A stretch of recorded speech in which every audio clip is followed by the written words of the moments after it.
এই মুহূর্তে জাতীয় স্টেডিয়ামে আছেন সহকর্মী ফাহিম ইসলাম, সরাসরি যাব তার কাছে। ফাহিম, বাংলাদেশ ভুটান ম্যাচ ঘিরে বাংলাদেশ ফুটবল ফেডারেশনের যেই নিরাপত্তা ব্যবস্থা, সেই নিরাপত্তা ব্যবস্থা কিন্তু শেষ পর্যন্ত ভেঙে পড়েছে।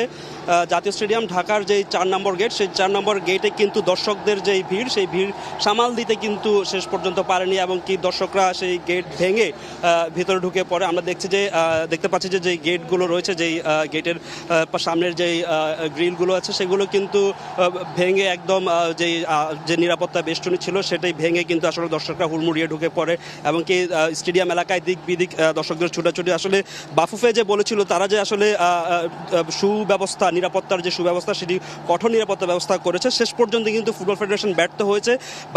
বাংলাদেশের যে গণজাগরণ, ফুটবলের সেই গণজাগরণের প্রথম যেই ধাপটি, সেই ধাপটি কিন্তু আসলে বাংলাদেশ ফুটবল ফেডারেশন বলতে গেলে আসলে সামাল দিতে পারেনি। আপনারা দেখছেন যে আসলে এই নিরাপত্তা বেষ্টনীগুলো ভেঙে আসলে দর্শকরা ভিতরে ভেঙে ঢুকে পড়ে এবং কি দর্শকদের চাপ সামাল দিতে কিন্তু হিমশিম খেতে হচ্ছে।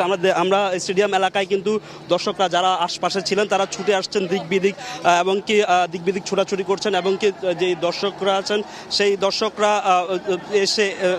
এসে এবং বাংলাদেশ ফুটবল ফেডারেশনের যেই ভুটানের সাথে যে ম্যাচ, সেই ম্যাচটা দেখার জন্য যারা উদ্গ্রীব হয়ে আছেন তারা কিন্তু অনেকে যারা টিকিট পেয়েছেন তারা দেখতে পারবেন না, কারণ এই বিশৃঙ্খলার কারণে এবং কি বাংলাদেশ ফুটবল ফেডারেশন শেষ পর্যন্ত ব্যর্থ হয়েছে। তো বাংলাদেশ ভুটান ম্যাচ নিয়ে এই ছিল আমার কাছে সবশেষ খবর। জাতীয় স্টেডিয়াম থেকে ফাহিম ইসলাম।